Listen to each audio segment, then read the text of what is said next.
E a outra coisa que o Senhor colocou no meu coração para compartilhar nessa noite com os amados irmãos é o seguinte: uma decisão muda a vida de uma geração. Uma decisão, Nilda, muda tudo. Essa é a palavra que o Senhor está queimando no meu coração. E porque uma decisão muda tudo, ela é a coisa mais complexa, difícil, adiada, porque ela, quando é feita, ela muda tudo. Eu olho para, como o Marco já orou, nós blindamos os nossos filhos, as nossas gerações. Eu blindo com os anjos do Senhor, com o Espírito Santo, vida da Liz, da Alice, vida do Gustavo, do Rodrigo, a vida do Theo, do Jonathan, da Valentina, de todos os nossos filhos, porque eles são uma geração que não vão ser usadas por Deus, já estão sendo usados por Deus. Mas teve que haver uma decisão para mudar a vida de uma geração. Quem, queridos, imaginava no mundo, vamos falar nordestês, quem imaginava nesse mundo que o Gustavo estaria fazendo viagens missionárias aos 11 anos de idade? Quando tudo que eu ouvia nas rodas, não por maldade, queridos, eu sei que família não quer o mal de ninguém, mas eu nunca ouvia uma palavra boa, era só que vai ser mulherengo, que vai ser isso, que vai ser aquilo, que vai ser vida louca, continua, né? Só que agora é louca por Jesus. A vida louca que eles queriam que ele fosse é outra, mas ele é louco por Jesus, é apaixonado por Jesus, e que bom a gente poder ouvir isso. Mas sabe de uma coisa, queridos, para isso acontecer, teve que haver uma decisão, e uma decisão muda tudo. O Marco viu um pouquinho no início como era, e hoje é muito diferente. E não só para ele, para todos. Uma decisão muda tudo, irmã Lidiane. Você tinha tanto desejo de congregar, mas não dava nunca. O gordinho não queria ir. O gordinho dava volta em você. Mas uma decisão mudou tudo. Amém, queridos? O que eu quero compartilhar com vocês é isso. No final nós vamos chegar a esse ponto, mesmo que você não entenda muita coisa. Primeira coisa, há uma geração que glorifica a Deus para a sua condenação. E eu assustei com essa colocação do Espírito Santo essa manhã. Foi essa manhã, queridos. Eu estava com umas duas outras coisas para ministrar, mas o Espírito Santo é maravilhoso. E como é que é? Há uma geração glorificando a Deus para a sua condenação. E eu quase que não me continha quando comecei a ouvir as coisas e ver as coisas, coisas tremendas. Mas para que nós compreendamos isso, precisamos entender o seguinte: nós vivemos numa realidade muito assustadora. Uma das coisas mais... O que Deus mais quer de nós? Deixa eu colocar dessa forma. O que nós deveríamos fazer para com Deus? Se nós entendemos que Deus quer tempo de qualidade, tempo de busca a Ele, e nós temos um inimigo, nós compreendemos que esse inimigo vai querer o quê? Roubar o nosso tempo.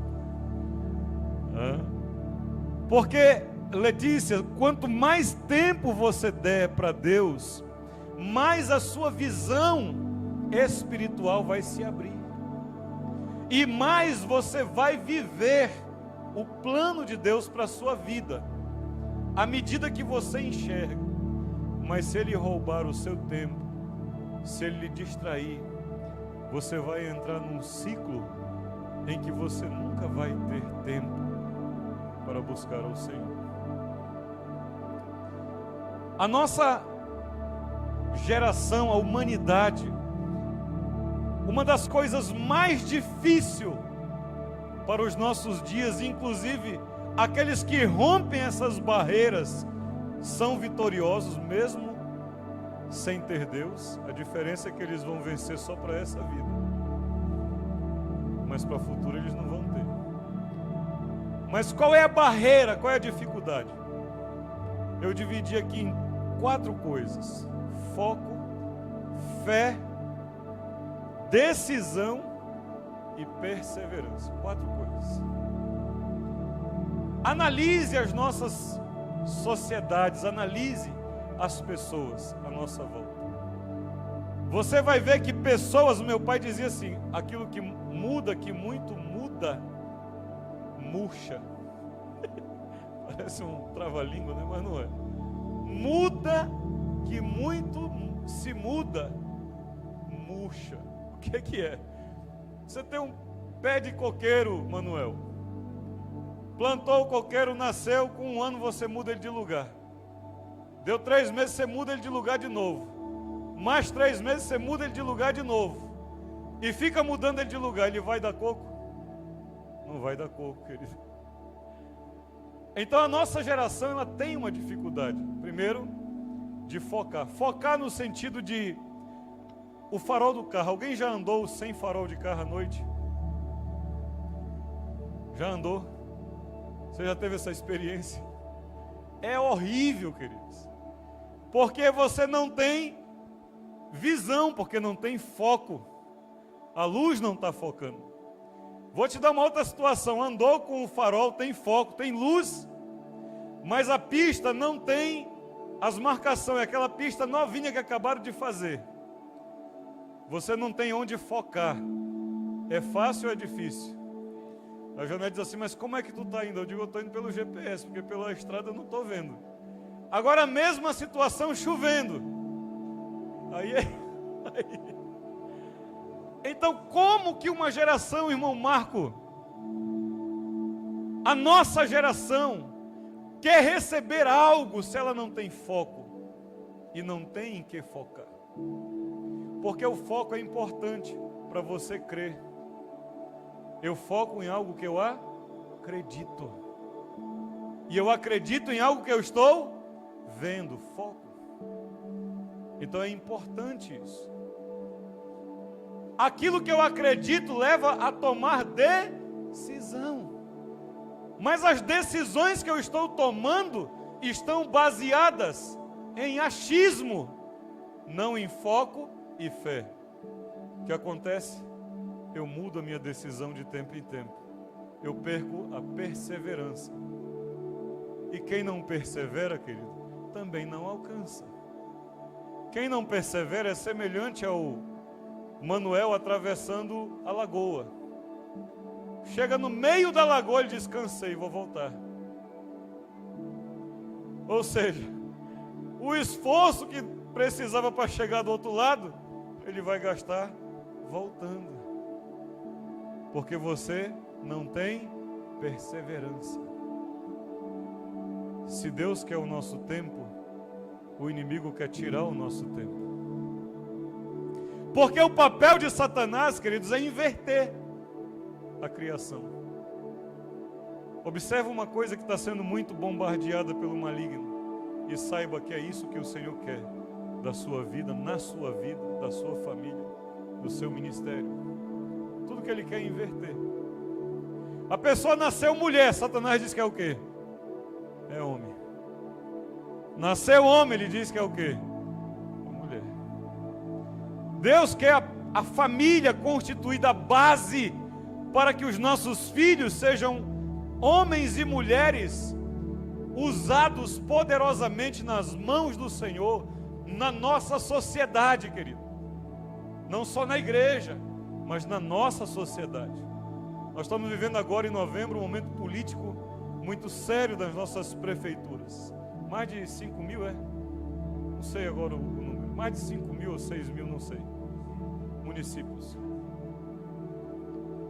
Queridos, quem vai estar assumindo essas prefeituras? São homens e mulheres de Deus, que a igreja do Deus vivo preparou. Sabe por que não? Porque as famílias têm deixado Satanás dizer que a família não é nada, não presta, que não serve. Então, para que nós possamos experimentar as coisas que Deus tem, é preciso nós trabalharmos foco, fé, decisão e perseverar. Nós precisamos disso. Do contrário, nós não vamos alcançar aquilo que queremos. É indiscutível que todos precisamos de um tempo. Querido, não estou falando que você não precisa de tempo para você. Mas você já viu a quantidade de tempo que nós desperdiçamos todo dia? Alguém já parou para fazer uma análise do seu dia? Você já teve um momento do dia em que você se assusta e diz: meu Deus, está acabando o dia e eu não fiz nada? Você já parou num dia como esse? Porque o inimigo é sabido,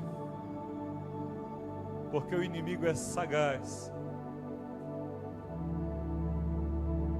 Você já pensou tanto que nós temos de facilidade de coisas hoje para perder o tempo?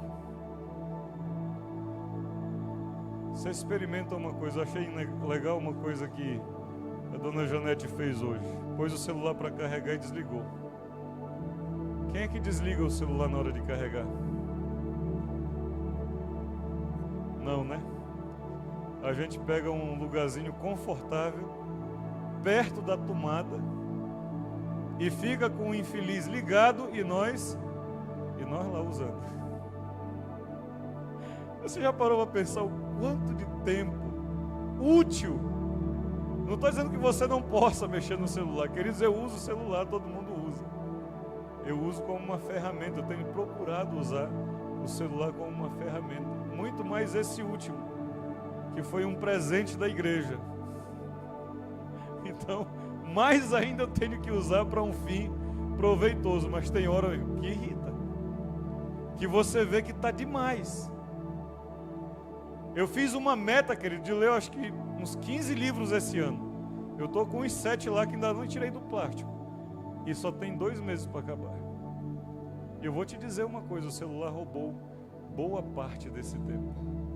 Uma boa série, né? Aquela série que você assiste a primeira só para ver como é que é, e você se empolga e descobre que ela tem 7 temporadas, 20 episódios por temporada, e você começa a se escabelar. E agora? Estou dizendo que a gente não tem que ter tempo, Robson. Imagina, Robson, você trabalha, luta, a fadiga, tudo. Então você tem que ter um tempo, aquele tempo seu e tudo mais. Mas onde fica o tempo de Deus? Onde é que Ele entra na nossa agenda? Onde é que nós conversamos com Ele? Eu às vezes fico pensando, se a minha esposa quer tempo de qualidade comigo, porque ela me ama, ela quer o meu bem, ela quer o melhor para a nossa família, você acha que Deus quer o que então? Ele quer o meu resto? Ou Ele quer o meu melhor tempo? Abra sua Bíblia comigo no livro de Mateus, capítulo 9. Em nome do Senhor Jesus, vamos conseguir fazer aquilo que temos que fazer dentro do tempo. Amém?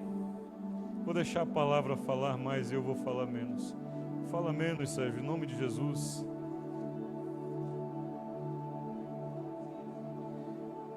Mateus capítulo 9, quem achou, diga amém. Versículo 8.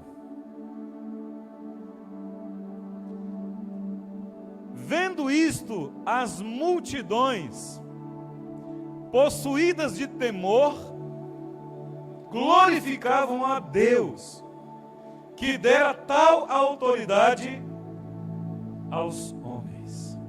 Quem glorificava a Deus? As multidões. Queridos, desde o nascimento até a morte e ressurreição de Jesus, tudo o que ele fez causou espanto, causou perplexidade, causou assombro, admiração, louvor e exaltação a Deus no coração dos homens. Não apenas naqueles dias de Jesus, mas também hoje as coisas que Deus tem feito, queridos, têm causado maravilhas. E normalmente a atitude que nós temos é de dizer glórias a Deus. Não é isso? Deus seja louvado. Não é assim? Lucas capítulo 5, versículo 25 e 26.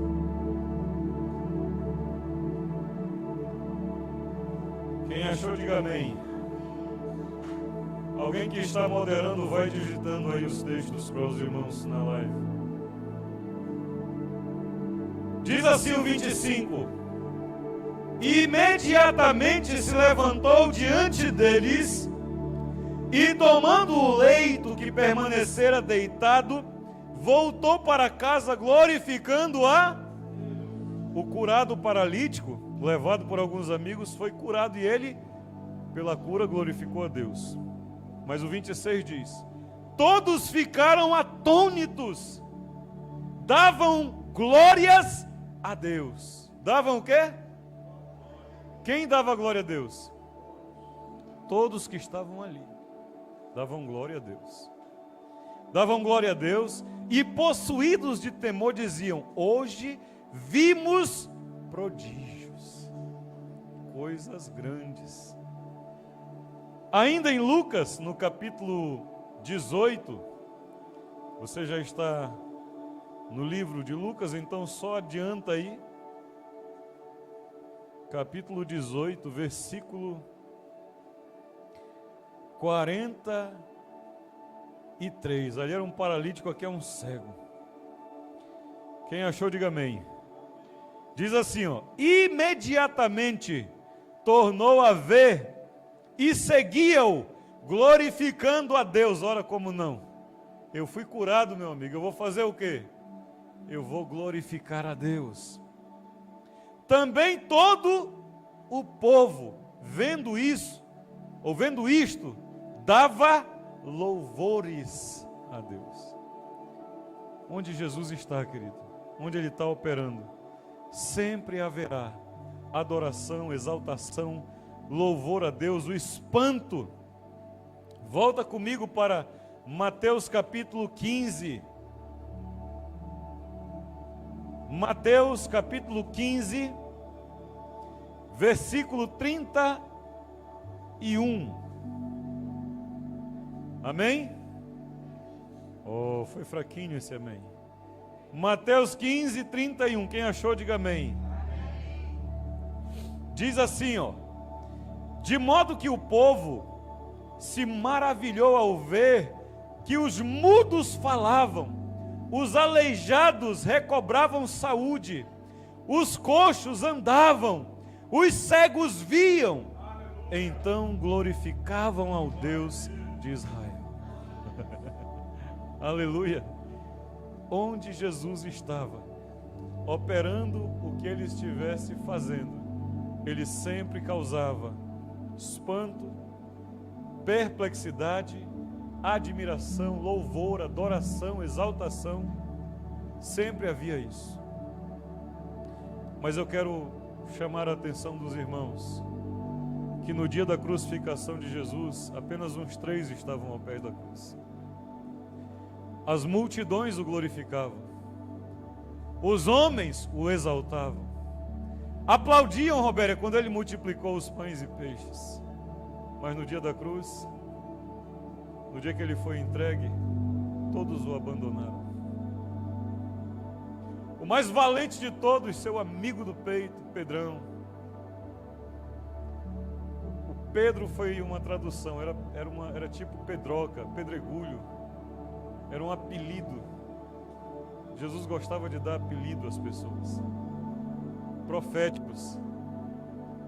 E ele dizia: Jesus, nem que eu tenha que morrer, mas eu não vou te abandonar.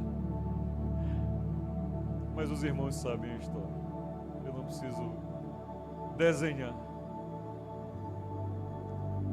Quando ele estava na cruz, não havia muitos lá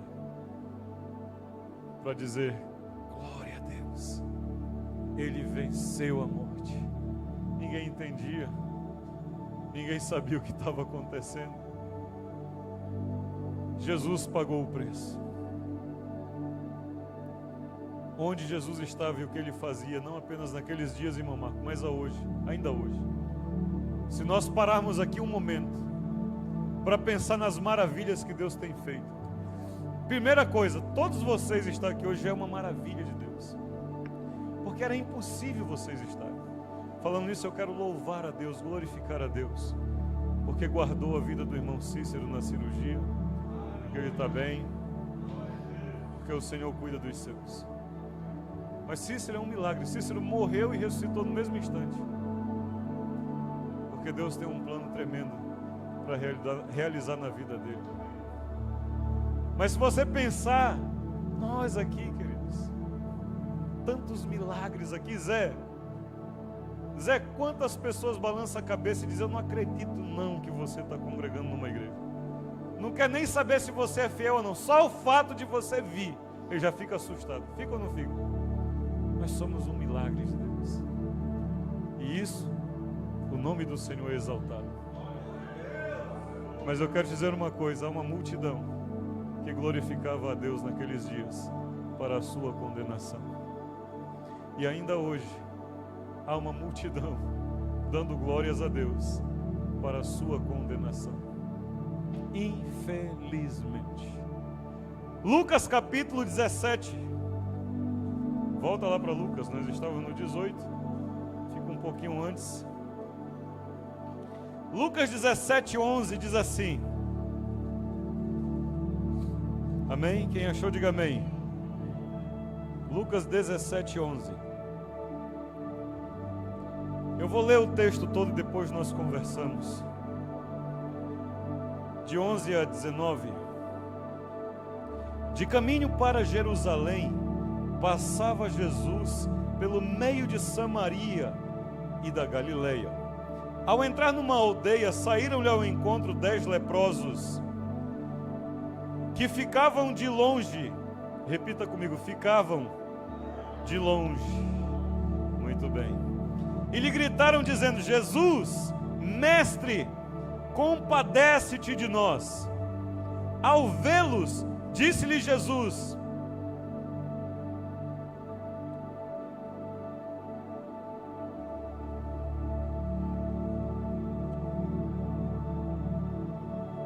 ide e mostrai-vos aos sacerdotes. Aconteceu que, indo eles, foram curados. Um dos 10, vendo que fora curado, voltou, dando glória a Deus em alta voz. Eu acho que é uma coisa que está faltando. Eu creio, não acho, eu creio que é uma coisa que está faltando para nós como igreja. Eu não digo nós aqui, o contexto. Nós, igreja, a igreja de Jesus, no contexto geral, ela precisa fazer isso sem vergonha. E prostrou-se com o rosto em terra aos pés de Jesus, agradecendo-lhe. E este era samaritano. Então Jesus lhe perguntou: não eram 10 os que foram curados? Onde estão os 9? Não houve porventura quem voltasse para dar glória a Deus, senão este estrangeiro? E disse-lhe: levanta-te e vai, a tua fé te salvou. Algumas coisas aqui. Qual é a atitude de alguém que quer receber graça do Senhor? Qual é a atitude do filho que quer receber boas coisas dos pais? Aproximar.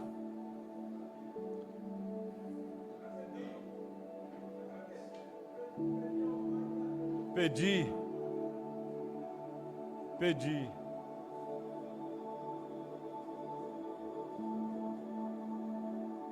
Eu acredito que uma coisa é fundamental: obediência. Uma coisa é fundamental para um filho receber, cativar o coração do pai: obediência. Quando os leprosos chegaram próximos a Jesus, eles pediram, mas eles tiveram que fazer uma coisa. Quando Jesus disse para eles: vai e mostra-te aos sacerdotes, eles já estavam curados? Eles não estavam curados. A Bíblia está dizendo que quando eles iam no caminho, perceberam que estavam curados. Sabe o que fez eles serem curados? Porque um leproso só podia ir até o sacerdote quando ele tivesse limpo da lepra, para o sacerdote analisar e dizer: realmente você está limpo. Então alguém que está com lepra e diz a ele: vai aos sacerdotes, era uma coisa que eles tinham que temer, porque se não tivesse, haveriam de ser estigmatizados, punidos até talvez. Então, mesmo que eles pediram, eles não foram curados imediatamente, eles tiveram que obedecer. Obedecer, queridos, obediência é uma decisão. Eu não obedeço os meus pais porque eles fazem o que me agrada. Eu obedeço os meus pais porque eles estão mandando. O problema dessa geração que nós estamos vivendo é que os filhos só obedecem se os pais fizerem alguma coisa. Eu vou fazer, mas o que é que o senhor vai me dar? Eu vou te dar-lhe um pescoção, indivíduo. Na minha geração era assim. Eu vou te dar uma tatuagem havaiana 39,40 na tua costa, se você ficasse com brincadeira. Nós obedecemos porque eles estão mandando. E o pai muitas vezes vai dizer para mim coisas que não me agrada, mas vai ter que obedecer. Não porque me agradou, fez alguma coisa favorável. O problema é que essa geração que só faz aquilo que quer, ou só faz alguma coisa se o pai der algo em troca. Menino, não mexe mais nesse celular. Pega o celular e coloca no esconderijo. Está obedecendo? Não. Ensina a obedecer. Porque lá na frente ele vai ser um crente diferente. Ele vai ser um seguidor de Jesus diferente. Ele vai obedecer porque ele sabe que é o melhor para ele. Porque se Deus está mandando, é o melhor. Jesus disse: vai e apresenta-te ao sacerdote. Não duvida. Dê meia volta e vai. Toma uma decisão. Jesus mostrou o caminho, foco. Jesus disse o que fazer, acredite. Tome uma decisão. Mantenha firme. Oh, aleluia. Mas diz que quando eles foram curados, só um voltou. E normalmente nós condenamos os 9. Sim ou não? Um foi tão tremenda a obra na vida dele. E eu gosto de pensar na situação, irmã Mariana. Como que esse um voltou tão facilmente? O que houve de diferente nele? Por que os outros não voltaram? Você sabe por que os outros não voltaram? O texto leva a entender que eles eram ingratos, sim ou não? Jesus disse: mas não teve quem agradecesse, quem louvasse a Deus. Você já leu a lei? Levíticos? Você sabe como é que se comportava um leproso? Você sabe que ele tinha que morar fora da casa dele, que ele tinha que morar fora da cidade. Você sabe que se alguém aproximasse dele, era tido por imundo, e tinha que tomar banho, queimar as roupas, e não aproximou mais dele? Sabe o que o Espírito Santo me falou essa manhã? Às vezes nós estamos vivendo tão dentro de situações e circunstâncias que nós perdemos o jeito de agir com Deus. Nós estamos tão longe, tão afastado, tão distante do Senhor, que nem é que nós não queremos agradecer, irmão Marcos, não é que nós não queremos voltar para Ele, mas a gente está tão acostumado, sabe, eles estavam tão acostumados a serem estigmatizados, a serem isolados da sociedade, que mesmo com o coração grato, eles pensavam, será? Voltamos ou não voltamos? Às vezes, a atitude óbvia seria voltar e agradecer. Às vezes a atitude óbvia, diante do conhecimento de tão grande Deus, seria reconhecê-lo, se entregar. Mas nós estamos vivendo tanto dentro de uma situação, como é difícil. Essa semana na Casa da Graça, em casa, nós meditamos sobre um texto, acho de Lucas 5, sobre vinho novo se coloca em odre velho. Como é difícil colocar uma nova mentalidade numa cabeça que está cheia de coisa velha. Muito difícil, queridos. Mas uma decisão muda a vida de gerações, queridos. Só que muitas vezes o que nós pensamos, a decisão é óbvia, mas a pessoa não toma a decisão que é óbvia. Qual a atitude óbvia? Agradecer. Mas a gente está tão dentro. A pessoa está vendo. Alguém que você já teve alguma experiência assim, de você falar para algum amigo da sua vida fora do caminho e ele dizer para você que você tomou a melhor decisão da sua vida? Alguém já teve essa situação aqui? Você já teve, irmão? Você já teve uma situação em que a pessoa olhou e disse, você fez a melhor coisa? Sim ou não? E aí você diz, e você? A pessoa viu ou não viu? Viu ou não viu o que é que tem que ser feito? Ela sabe ou não sabe o que tem que ser feito? Ela sabe, mas ela não toma a decisão óbvia. Cara, a gente já viveu a mesma história. A gente via as pessoas e ficava, meu Deus, endoidou. Fizeram lavagem cerebral. Não, querido. É quando o amor de Deus cai no nosso coração. Não tem forte, não há quem resista. Uma decisão precisa ser tomada, querido. Só que muitas vezes a decisão óbvia não é tomada, porque a pessoa está presa. Aí é onde entra nós. Casca grossa também. Quantos não você está disposto? A Bíblia diz que devemos perdoar 7 vezes 70. 70 vezes 7 ao dia.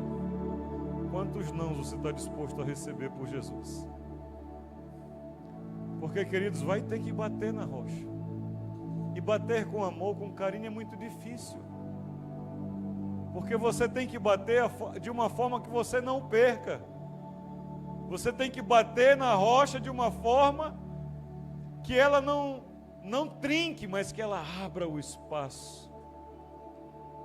O maior quebrador de rocha chama-se Jesus Cristo. A pedra angular, cortada sem auxílio de mãos. Vamos confiar nele.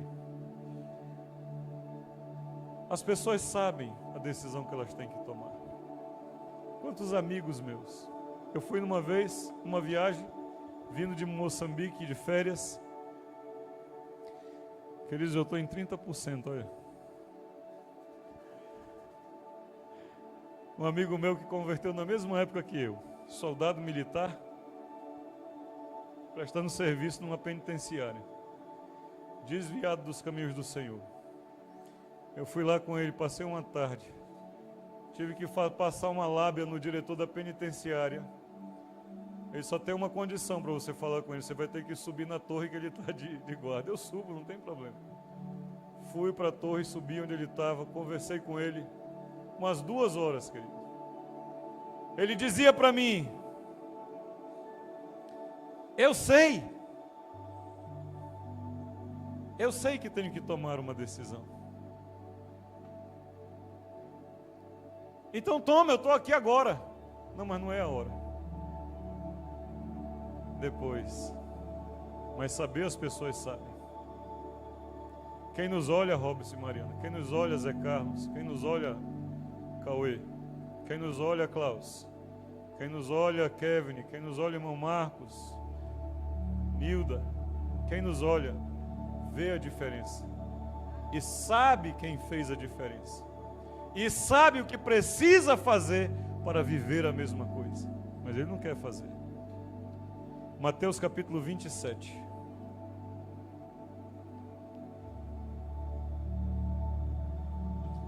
Espírito Santo, ajuda-nos. Mateus capítulo 27, versículo 51 em diante.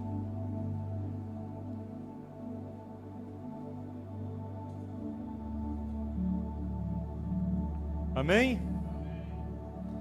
Eis que o véu do santuário rasgou em 2. Vamos ler o 50 para ficar mais bonito. E Jesus, clamando clamando outra vez, com grande voz, entregou o Espírito, consumou. Eis que o véu do santuário se rasgou em 2 partes, de alto a baixo. Tremeu a terra, fenderam-se as rochas, abriram-se os sepulcros e muitos corpos de santos que dormiam ressuscitaram. E saindo dos sepulcros depois da ressurreição de Jesus, entraram na cidade santa e apareceram a muitos. O 54 é o destaque.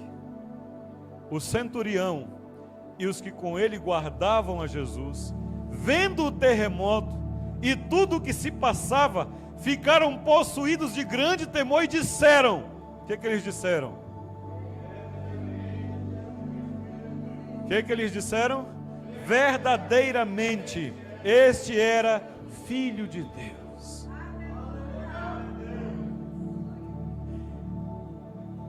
Queridos,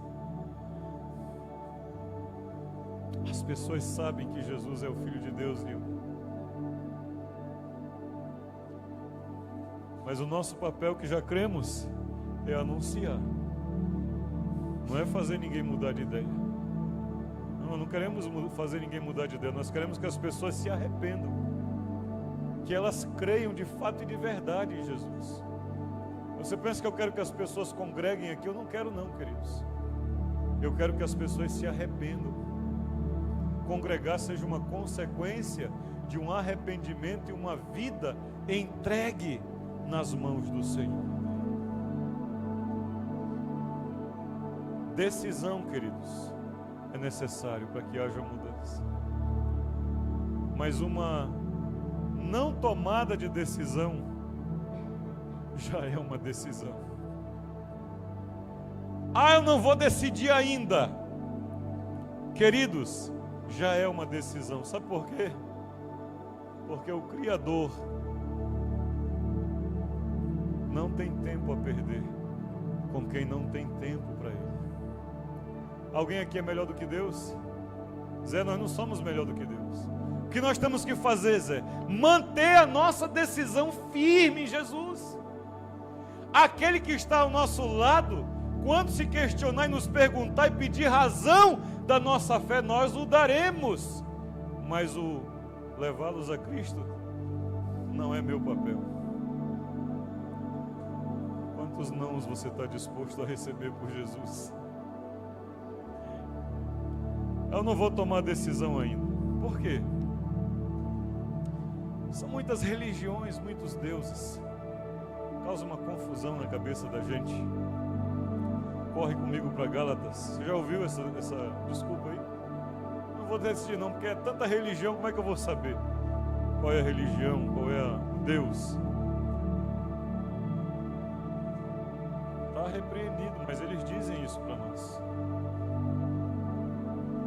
Romanos, eu disse Gálatas, capítulo 8, e o versículo 4:8, perdão. Gálatas 4:8. Muito bem, irmão, está esperto ali. Gálatas só tem 6 capítulos.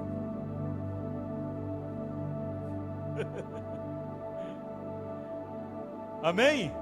Diz assim, outrora, porém, não conhecendo a Deus, servíeis a deuses que por natureza não são. Antes, quando vocês não conheciam a Deus, vocês serviam a deuses que não são. Corre comigo para Jeremias, capítulo 10.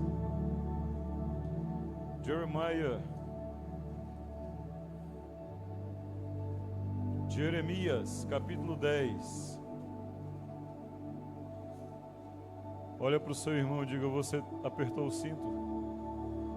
Diga para o irmão do seu: você apertou o cinto? Você afivelou o cinto de segurança? Jeremias capítulo 10, versículo 8. Amém?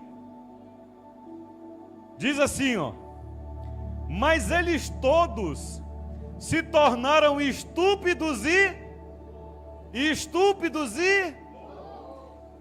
sem ensino. Seu ensino é vão e morto, como um pedaço de... Mas trace prata batida de Tarsis e ouro de Ufas. Os ídolos são obras de artífice, de mão de ourives, azuis e púrpuras. São as suas vestes, todos eles são obras de homens hábeis.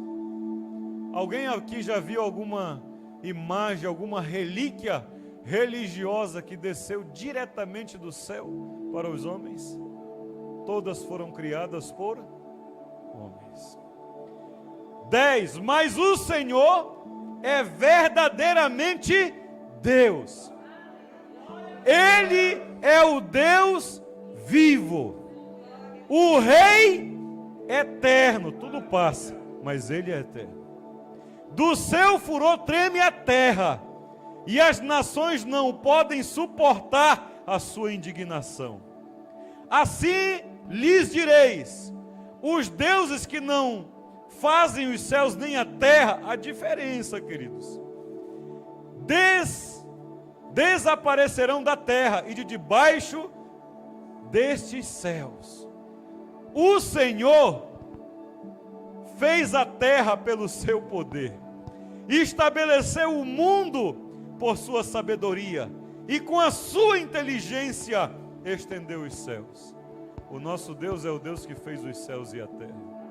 Você quer saber qual é o Deus verdadeiro? Pergunta se esse Deus criou alguma coisa. O Deus verdadeiro é o Deus criador dos céus e da terra, e de tudo que neles há. Tudo foi feito por Ele, para Ele. Sem Ele, nada do que há teria sido feito. Mas tem muitos não, querido. Só tem um. O Deus criador dos céus e da terra, está dizendo. Fazendo Ele rimbombar o trovão, logo há tumulto de água no céu. Quem pode fazer chover? E sobem os vapores das extremidades da terra. Ele cria os relâmpagos para a chuva, e dos seus depósitos faz sair o vento. Todo homem se tornou estúpido e não tem saber. Todo ourives é envergonhado pela imagem que ele mesmo esculpiu. Pois as suas imagens são mentira, e nelas não há fôlego. Alguém já viu imagem respirando aí? Não viu. Alguma relíquia religiosa respirando? Não viu. Vaidadição, obra ridícula, não pode. No tempo do seu castigo virão a perecer. Não é semelhante a estas aquele que é a porção de Jacó, porque ele é o Criador de todas as coisas, o Deus, e Israel é a tribo da sua herança, Senhor dos exércitos é o seu nome. Você não quer tomar decisão porque tem um monte de Deus, tem um monte de religião, querido, só tem uma: o Senhor dos exércitos. Pergunta o que esse teu Deus criou, pergunta o que ele fez, porque tudo que fazem é artimanha de Satanás, e Satanás só pode imitar, ele não cria nada. Aliás, ele criou uma coisa: a mentira, e pela mentira e o engano tem levado a muitos. Ainda não chegou o meu dia. Você já ouviu essa? A pessoa não vai, para tomar decisão, não vou tomar porque não chegou o meu dia ainda. É no tempo de Deus. Romanos 13:11. O que é que diz Romanos 13:11?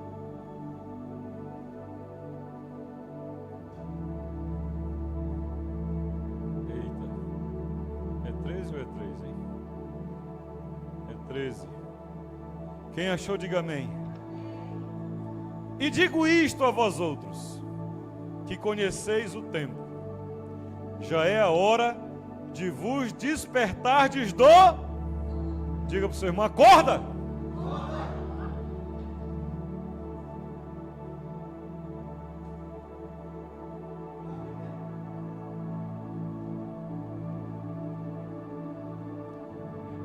Estava tentando namorar com a Janete, né? Doido para conquistar ela só porque ela me disse não. A pior coisa do mundo que uma mulher pode fazer é dizer não para um homem. E eu fiquei lá insistindo. A gente cansa também, né? Um dia eu cheguei lá na casa dele e disse: olha, acorde, viu? Você pensa o que? Achar uma agulha num palheiro todo dia, tu acha?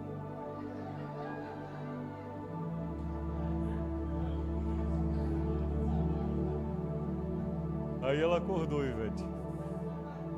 Se jogo, pensa que vai achar. Sabe, tem pessoas que se acham a última cocada do tabuleiro.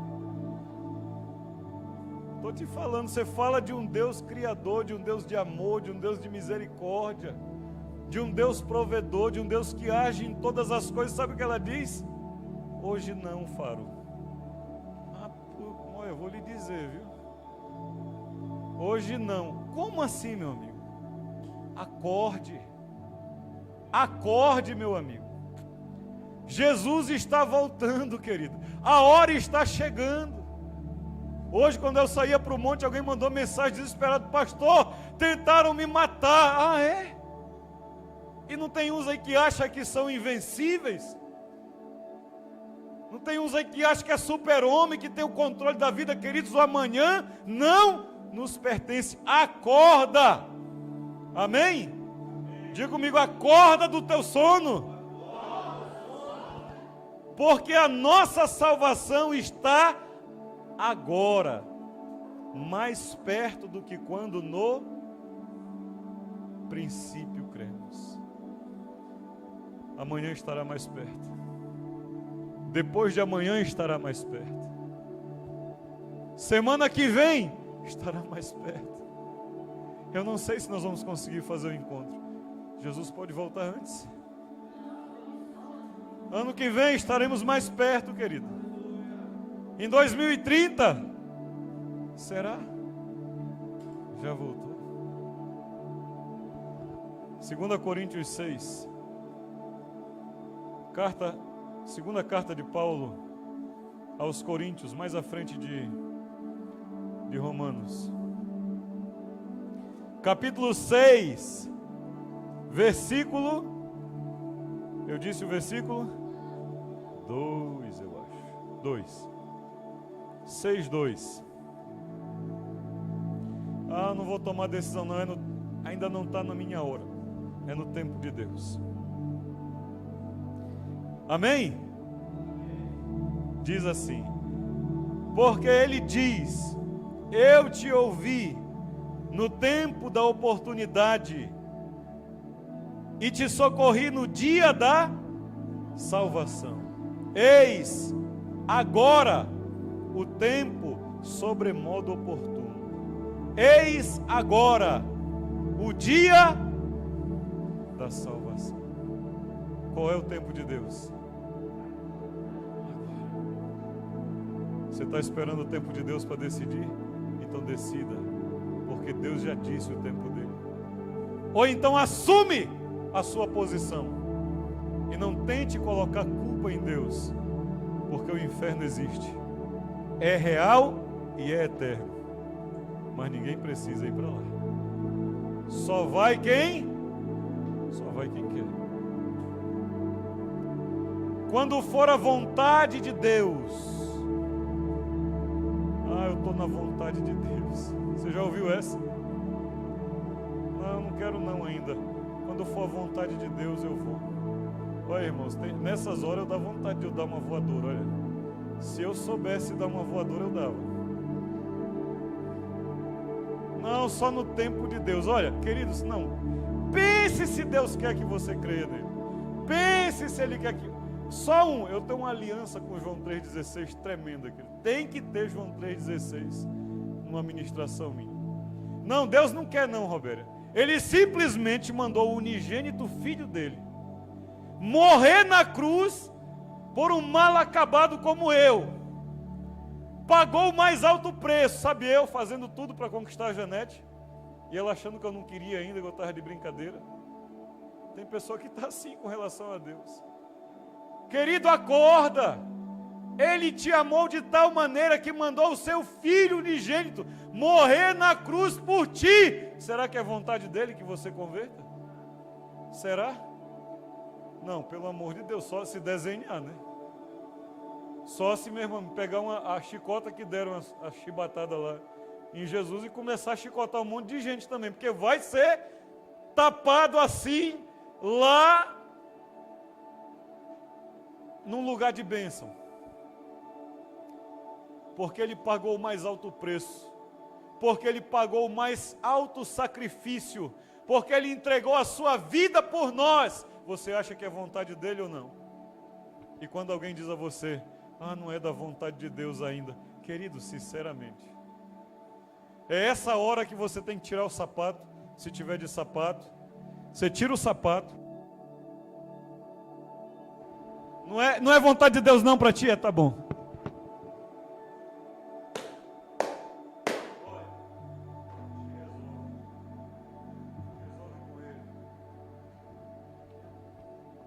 Bata a poeira, meu amigo. Sinceramente, queridos, não é tempo de brincadeira. O reino de Deus está próximo. É necessário arrependimento.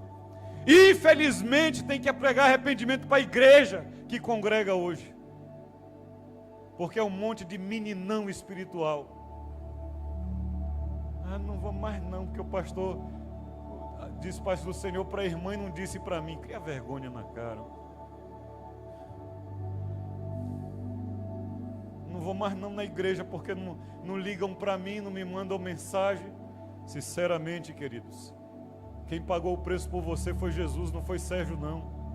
Quem pagou o preço na cruz por você foi Jesus, não foi congregação, não foi nada. Tema o Senhor, em o nome de Jesus. Salvos ou condenados, queridos? A Bíblia diz que por tua palavra serás salvo ou condenado. Mateus capítulo 12, eu vou correr versículo 37, me perdoe os irmãos aqui, o tempo, a hora, mas tem coisa que não dá, queridos. Mateus 12, 37 diz: porque pelas tuas palavras serás justificado, e pelas tuas palavras serás condenado.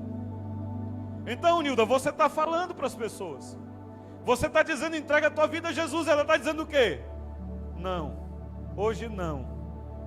Eu não sei. Sabe o que vai acontecer? No dia do juízo, cada não que ela te deu vai estar lá anotado no livro do Senhor. Cada não que você recebeu, cada hoje não, cada agora não, vai estar lá.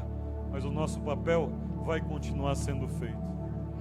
Por que que vai ser julgado pelas palavras? Porque Jesus, em outra passagem, diz o seguinte, Lucas 6,45: o homem bom, do bom tesouro do coração tira o bem, e o mal, do mau tesouro tira o mal, porque a boca fala do que está cheio Disse não para Jesus é porque não quer Jesus.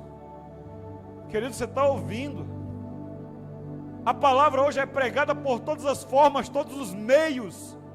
Você está ouvindo e você está adiando uma decisão. Por quê? Está esperando o quê, meu querido? Uma decisão muda a vida de gerações, querido. A minha decisão já mudou a vida do meu filho. A decisão do meu filho muda a vida do meu neto. Aliás, a minha decisão já está influenciando na vida de 1000 gerações. Então louvado seja o nome do Senhor, porque uma decisão muda a vida de gerações. O Deus Criador dos céus e da terra é longânimo. Mas eu vou dizer uma coisa, Ele não tem tempo a perder com quem não tem tempo para Ele. Isaías 55:6 diz assim: buscai o Senhor enquanto se pode achar, invocai-o enquanto está perto. Hoje nós podemos, aí nós falamos na terça-feira, tem um grupo que está esperando a igreja ser arrebatada para ver se tem uma segunda chance. Santo Espírito de Deus, queridos, o tempo é hoje, a hora é agora. Buscai-o enquanto Ele está perto. Amém? Deixe, agora o que é isso, buscar o Senhor? Versículo 7 responde: eu estou buscando o Senhor, então deixe o perverso o seu caminho. Amém? Deixe o perverso o seu caminho. Não tem essa de vir para Jesus e continuar sendo a mesma pessoa. Queridos, não é que não dê, é que não dá. Jesus vai mudar a sua vida, não tem para onde correr. A hora que você tem um encontro com Ele, você vai deixar a sua vida velha. Não deixou a vida velha, não teve encontro com Deus ainda. O iníquo, deixe os seus pensamentos, converta-se ao Senhor, que se compadecerá dele, e volte-se para o nosso Deus, porque é rico Ele é rico em perdoar, queridos. Ele é rico em perdoar. Então se arrependa. Romanos capítulo 2, versículo 4 diz: ou desprezais a riqueza da sua bondade, a tolerância, a longanimidade, ignorando que a bondade de Deus é o que te conduz ao arrependimento. Deus é bondoso, Ele é longânimo, Ele é misericordioso. Mas um dia, queridos, a porta vai fechar. Um dia a porta da arca fechou, mais de 100 anos, mas um dia a porta fechou. Um dia o fogo cairá do céu. Sodoma e Gomorra entrou em promiscuidade, se prostituiu, fez o que não devia, aborreceu o Senhor, mas um dia o fogo caiu do céu. Não espera, querido. Mas segundo a dureza do teu coração, e penitente, acumulas contra ti mesmo ira para o dia da revelação do juízo de Deus. Tu está teimando, é? Mas você não quer, é? Você não vai resolver comigo, porque o Espírito que há em mim é Espírito de bênção. Eu vou continuar abençoando. Quer abençoar o ímpio, querido? Ore para ele converter. Uma amiga do peito pediu cura pelo um pai dela que está doente. Estou orando. Mas a primeira coisa que eu digo é: Senhor, faz que ele se arrependa dos seus pecados. Salva ele, Senhor. Antes do Senhor curar ele, salva ele. Porque Jesus em muitas curas dizia: a tua fé te salvou. A cura é menos importante que a salvação. 10 foram curados, 1 foi salvo. Há muita gente que está dando glória a Deus para a sua perdição. Há muita gente dando glória a Deus para a sua própria perdição.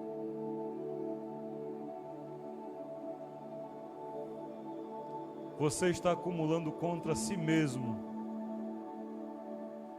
penitência, castigo para o dia da ira do juízo de Deus, que retribuirá a cada um segundo o seu procedimento. Queridos, não é que nós não pecamos mais, mas não somos mais voluntários para o pecado. Nós ainda nos aborrecemos, ainda fazemos coisas que não agradam a Deus, mas não é voluntário, nos arrependemos, nos voltamos para o Senhor. Ele vai acumular, Ele vai retribuir a cada um segundo o seu procedimento. A vida eterna Ele vai dar aos que perseveraram fazendo o bem.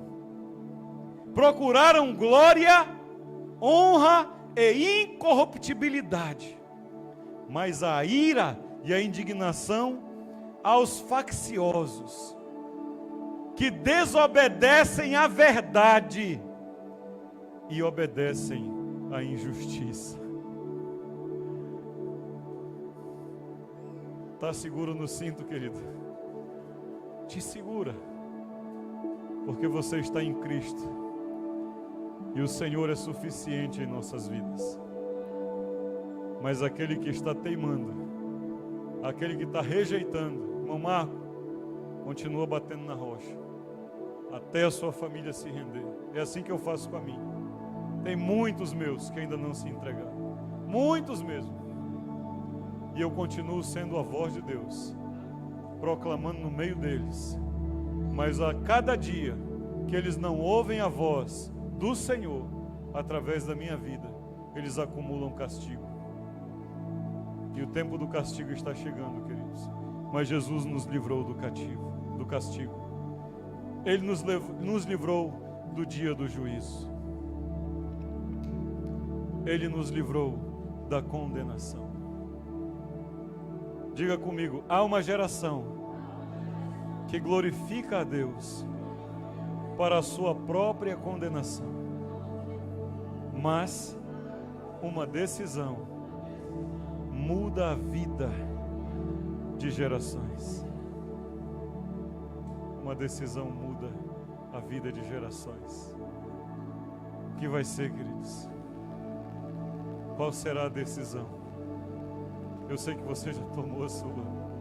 Glória a Deus por isso. Eu quero só te fortalecer nessa fé hoje. Dizer a você que não esmoreça. Não ache que Deus não está fazendo, Ele está fazendo.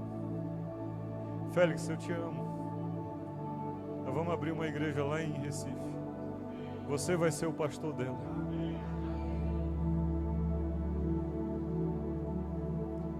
Porque um menino desse vem lá de Recife para cá, queridos, apaixonado por Jesus, mas olha para um lado e para outro, é só campanha, é voto, é dinheiro, é prosperidade, é não sei o que, e não prega o Evangelho. Ele vem aqui um dia, ouve o Evangelho e não quer mais voltar para Recife. Mas você vai ser um pastor tremendo, usado nas mãos do Senhor naquela cidade. A primeira vez que eu disse aos pais desses meninos que esse vai ser um missionário e aquele vai ser um pastor comigo aqui nessa igreja, eu acho que eles riram. Que conversa, pastor. Hoje o menino está indo fazer missões. Já está fazendo. O maior pastor que eu tenho aqui hoje é o Rodrigo. Companheirão, amigo. Tem uma palavra de ânimo. Tem um abraço que ninguém aguenta, derrete todo mundo. E você vai ser um pastor lá em Recife. Qual vai ser a decisão? A minha decisão, queridos, é que eu vou construir a minha vida no Senhor.